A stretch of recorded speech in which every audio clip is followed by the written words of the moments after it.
Hi అండి. అందరికీ నమస్కారం. Welcome to my channel. ఈ వీడియోలో ప్రభుత్వ ఉద్యోగులపై కత్తిదూస్తున్న ఏపీ ప్రభుత్వం పూర్తి వివరాలంటే ఈ వీడియోలో తెలుసుకుందాం. వీడియోని ఎక్కడే గానీ స్కిప్ చేయకుండా ఎండ్ వరకు చూడండి.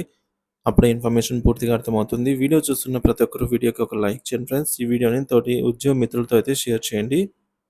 కొత్తగా మన ఛానల్ చూస్తున్నారు సబ్స్క్రైబ్ చేసుకున్నట్లయితే దయచేసి మన ఛానల్ని సబ్స్క్రైబ్ చేసుకోండి. దీని ద్వారా నేను చేసే లేటెస్ట్ వీడియోస్ అన్ని మీ వరకు రీచ్ అవుతాయి. ఆలస్యం చేయకుండా వీడియోలోకి అయితే వెళ్ళిపోదాము.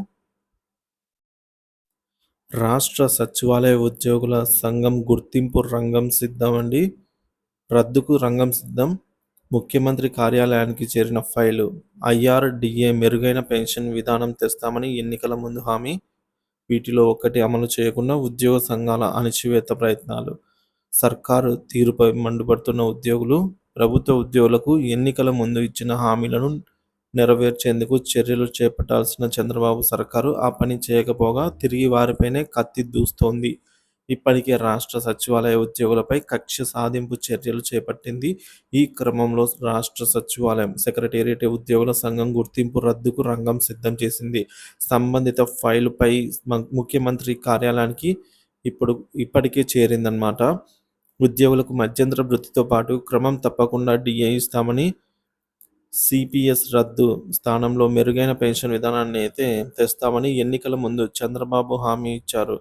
తీరా అధికారం చేపట్టాక వాటిలో ఏ ఒక్కటి అమలు చేయకపోగా ఆ విషయంపై ఎవరూ ప్రశ్నించకూడదు అనే ఉద్దేశంతో ఉద్యోగ సంఘాలను అణిచివేసే ప్రయత్నాలను చంద్రబాబు ప్రభుత్వం ప్రారంభించింది.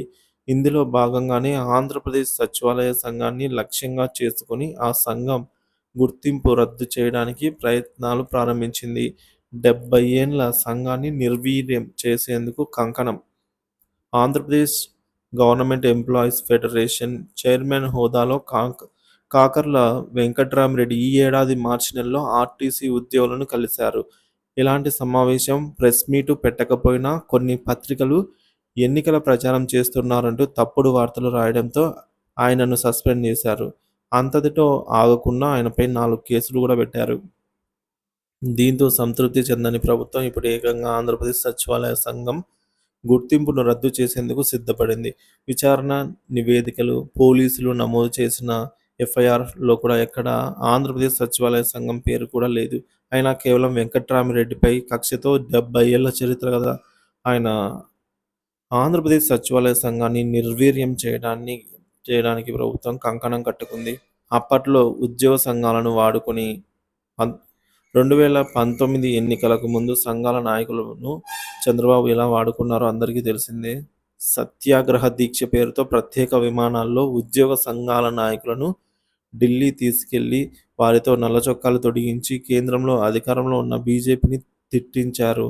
బీజేపీని ఒక స్థానంలో కూడా గెలవనీయబోమని, ఏపీ నుంచి బీజేపీని తరిమి కొడతామని పెద్ద ఎత్తున ప్రకటనలు కూడా అప్పట్లో ఉద్యోగ సంఘాల నాయకులతో చెప్పించారు.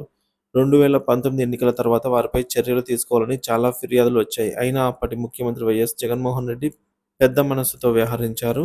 ఉద్యోగ సంఘాల నాయకులు తమ పనులు చేయించుకునేందుకు ప్రభుత్వానికి అనుకూలంగా మాట్లాడటం సహజమేనని, అలాంటి చిన్న చిన్న విషయాలకు ఉద్యోగులపై చర్యలు తీసుకోవద్దని అధికారులకు సూచించారు జగన్.